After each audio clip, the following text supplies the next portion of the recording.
አትለፉ። ወንድማችሁ ነብይ ዘማች ዳንኤል ከባሳ ነኝ። ይህንን ቪዲዮ ቀጥታ በኢትዮጵያ ውስጥ ላለችው አማኞች ህብረት ቃለ ሕይወት ቤተክርስቲያን ባወጣችው መግለጫ በተመለከተ ነው። ምክንያቱም ያወጣችው ከእግዚአብሔር ቃል ጋር ምን ኃይሌ ስምምነት አለውስ ወይስ የለውም በንግግራቸው ዙሪያ ላይ በሚል ሐሳብ ነው የምናየው።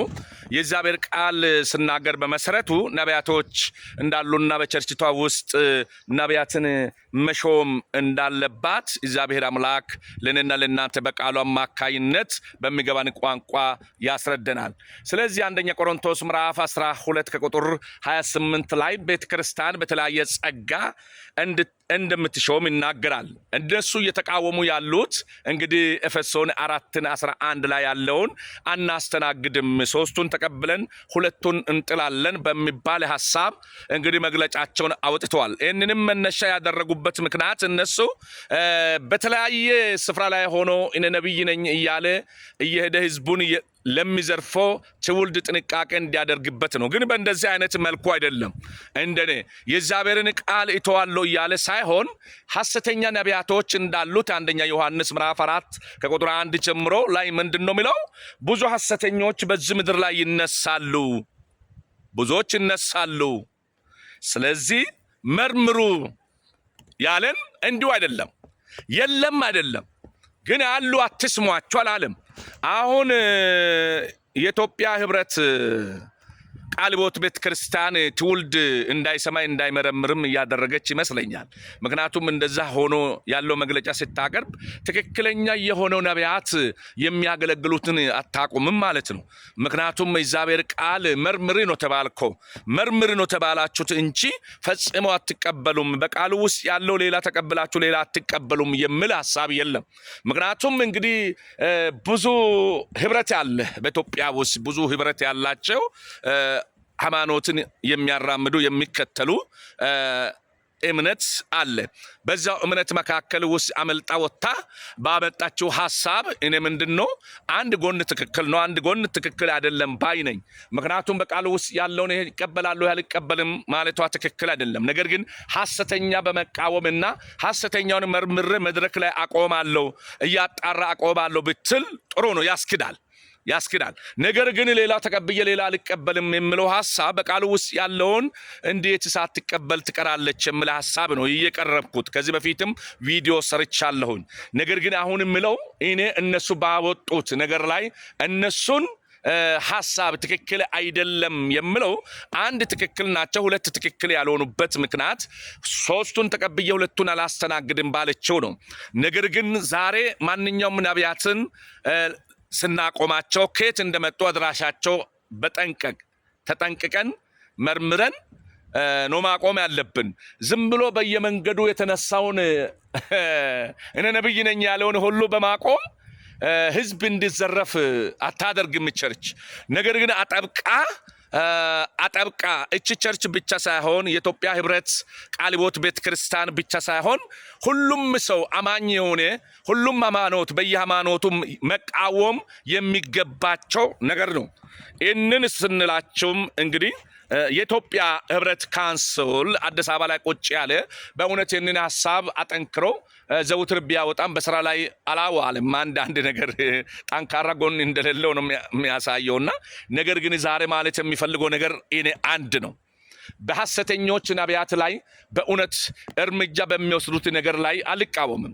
ነገር ግን ወንጌልን በመስበክ ትክክለኛ ወንጌል ካገለገሉ በኋላም ለወንጌል ስራ ብሎ የሚያዋጡ ማለቱ ብር ስጡ ማለቱ እሱ እኔ እንደ ሐሰተኞች አልቆጥራቸውም። እኔ የሚቆጥራቸው ዘይት መሸጥ፣ ውሃ መሸጥ፣ ተሸርት መሸጥ ብቻ ሳይሆን ሐሰተኛ ትንቢት አስተላልፎ ህዝብን መድኃኒት እንዳይውጡና ዶክተሮች ያዘዙትን ነገር እንዳይቀበሉ በማድረጋቸው የሰዎቹን ነፍስ እየጠፋ ስላለው ጉዳይ ነው። ስለዚህ ለዚህም ጉዳይ ግድ ብሏት የኢትዮጵያ ውስጥ ያለችው ቃለ ሕይወት ቤተክርስቲያን እንግዲህ ይህንን መግለጫ ስታወጣም ትክክል ነው ያልኩት ትክክለኛው ነገር ስለተናገረች አንደኛ ትክክል አይደለም የሚለው ሶስቱን ተቀብዬ ሁለቱን አላስተናግድም ባለችው ስለዚህ ለዛ ነው ሁሉንም አንድ ላይ ጨፍልቃም እነኮ በትክክል በዛች ቸርች ውስጥ ትክክለኛ ነብይ ሊኖር ይችላል እንደዛ ከምትል ከእንግዲህ እኛ መድረክ ላይ ስናቆም አጣርተን ነው የምናቆመው ብላ መግለጫ ብታወጣ እኔ አልወጣም። ነገር ግን እነሱንም እኮ አገልግሎ ያለፉት ትክክለኛ የሆኑት ነቢያቶች አሉ። ነገር ግን ከነሱ ጭምር አንድ ላይ አላስተናግድም ማለቷ ነው። እንግዲህ አላስተናግድም ስትል ማለት ነው። ስለዚህ ወደ እግዚአብሔር ቃል እንመለስ ባይ ነኝ። ቃሉ ወደሚለው እንመለስ ነው። ቃሉ ወደሚለው እንተርጉም ነው። ዛሬ እኔ እግዚአብሔር እንደዛ ስል አንዱ አንተም ሐሰተኛ ነብይ ነህ ልትለኝ ትችላለህ። በዚህ አጋጣሚ አሳስባቸዋለሁ።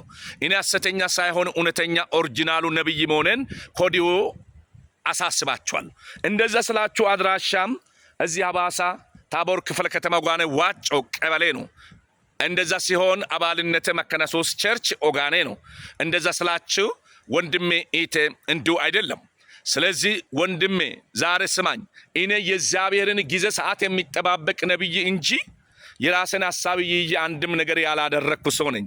ነገር ግን ዛሬ ቸርች በመክፈት ቸርች እንግዲህ አይከፈትም፣ ይቅርታ፣ ቸርች በማቋቋምና በመስራት ህዝብ እንዲገለገሉት ያደረጉት የተለያየ አገልጋዮች ነቢያቶች እነሱን ሊወቅሳቸው በምንም ታምር አልችልም። እንዳይፈረድባችሁ በማንም ላይ አትፍረዱ ስለሚል ቃሉ እኔ አልፈርድም። በመንፈሱ ድረሷቸው፣ ሐሰተኛ መሆኑን ታውቃላችሁ፣ መርምሩ ነው የተባለ ነው። ልንመረምር ሲገባን ሐሰተኞች ናቸው፣ ዘይት ስለሚሸጡ ውሃ ስለሚሸጡ ብቻ ነው ያለ ናቸው። ነገር ግን በእግዚአብሔር ዘንድ ትክክለኛ ሊሆኑ ይችላሉ። እነሱ ግን ዘይት መሸጥ፣ ውሃ መሸጥ፣ ተሸርት መሸጥ አገባብነት የለውም ነው ምለው። አገልግሎ ወንጌልን አገልግሎ ብር አዋጡ አምጡ ማለታቸው ትክክል ነው ለነሱም። ምክንያቱም ወንጌልን አገልግሎአላ ወንጌል የሚሰራ በብር ስለሆነ ነው። ስለዚህ አንድ ጎን ያው ነቢያቶችን ሐሰተኛ የቱ እንደሆነ ይሄ ነው ሐሰተኛ የተገለጠልኝ ብዬ ማላወራ ሰው ነኝ። ግን በትክክል ሌላው ሰው ምንድነው ምለው እንዳይፈረድብኝ አትፍረድ ስል ስማቸው እየጠቀሰ ለምናገሩ ባትናገሩ ጥሩ ነው። ሐሰተኛ ሞልቷል እኮ። ይሄ ሐሰተኛ እንዳለ እናውቃለን። ለዛ ሐሰተኛ ዋጋው ምንድነው? እኛ ደግሞ በእግዚአብሔር ፊት ተንበርክከን እውነተኞቹን የመለየቱ ጸጋ እግዚአብሔር እንዲሰጠን መጸለይ ነው። እንዱም ከዛ አርፎ ተርፎ እኔ እዚህ ጋር ያለውት ኦሪጂናሉ ነብይ ጊዜና ሰዓት ለሚጠብቀው እጃችሁ ዘርግታችሁ በፕሮግራማዎቻችሁ ላይ በምትጸልዩት ጸሎቶቻችሁ ላይ እንድታስቡኝ የእግዚአብሔር ጊዜ መጥቶ በእውነት ውሸተኞች ናቸው የምትሉ ሰዎች ወይ እውነተኞች ይሆናሉ፣ ወይ ውሸተኞች ሆነው ቀጥሎ እውነተኞች ይቀጥላሉ። ይሄ ዘመን እግዚአብሔር ይዞ እንደሚመጣ አምናለሁ። ከሚያመጣ ዘመኑ አንዱ እኔ እንደሆንኩ አረጋግጥላችኋለሁ። ምክንያቱም የጠራኝ እሱ ስለሆነ ነው። የጠራኝ እሱ ነው። ማንም አልጠራኝም። ነብይ ያለኝ ቸርችቱ አይደለም። አንተ ነብይ ነህ በዚህ ምድር ላይ ምን አለ ያለኝ የሰማይ አምላክ ድምጽ እንጂ እኔ አይደለሁም። ስለዚህ ይህንንም ጊዜ እየጠበቅኩ ነው ያለሁት። የእግዚአብሔር ቃል ስናገር ፍትህ ጠብቁ፣ መልካምን አድርጉ፣ መዳኔ በቅርብ ናትና ጻድቅም ደግሞ ፈጥኖ ይገለጣል ስል ፈጥኖ የሚገለጡ ሐሰት ከመናገር ራሳቸው ከለከሉ፣ ከሽምገላ የወጡ ብርን የማባረሩ ለብር ብሎ ለጥቅም ብሎ ትውልድን የማጨናንቁ በእግዚአብሔር ሕግ ደስ የሚሰኙ የእግዚአብሔር ጊዜና ሰዓት የሚጠባበቁ በራሳቸው ስሜት ተነስተው እኔ ነብይ ነኝ ያላሉትን እግዚአብሔር ሊቀባቸው ጊዜና ሰዓት ቅርብ ነው። ለዝም እግዚአብሔር አምላክ የተመሰገነ ይሁን። ለዝም እግዚአብሔር ለነጩ ለጥቁሩ ሊገልጠኝ በመንፈስ ቅዱስ አማካይነት ማንነትን ስልጠና ውስጥ አስገብቶ ኢለት በኢለት በደስታ እየሞላኝ አይዞ እያለኝ ነው። ስለዚህ አንተም እኔን ላስተላለፍኩት መልእክት ዛሬ እንዳስተኛ አድርገህ ልትቆጥር ትችላለህ። አይደለም፣ እኔ እግዚአብሔር የጠራኝ ነብይ ነኝ። እንግዲህ አንዲት ቸርች አባል ነኝ። አሁን መካነ ኢየሱስ እዛ ውስጥ ያለው አገልግሎት የሚሰጡ መሰለ ድሮ አገልግሎት ይሰጣሉ። አሁን ነብይ ከተባለ ወዲህ አይሰጡም። ባይሰጡም ግን አገልግሎት ሌላ ቦታ እጅ አገለግላለሁ፣ መከለክለኝ የለም። ነገር ግን ሆኖም ቸርችቷን አልለቀኩም። ጸጋን ረገጡ ብዬ አልወጣሁም፣ መውጣትም የለብኝም። ትልቅ ሰፊ አገልግሎት በፍለፊት ላይ እንዳለው ስለማምንበት የጠራኝ የታመነ ስለሆነ እሱን ስለሚጠባበቅ አሁን አባልነቴ እዛ ነው። ጸጋ ያለመቀበል የነሱ ድርሻ ነው። ግን የገባቸው ሰዎች እየጠሩ እየተገለገሉ ነው። ስለዚህ በዚህ አንግል አይታችሁ ዛሬ ባታሾፉና ባትቀልዱ ይሻላችኋል። ሼር አድርጉት። እግዚአብሔር ይባርካችሁ። ለብዙ ሰዎች እንዲደርስ አድርጉልኝ። አመሰግናለሁ። ተባረኩ። ነው።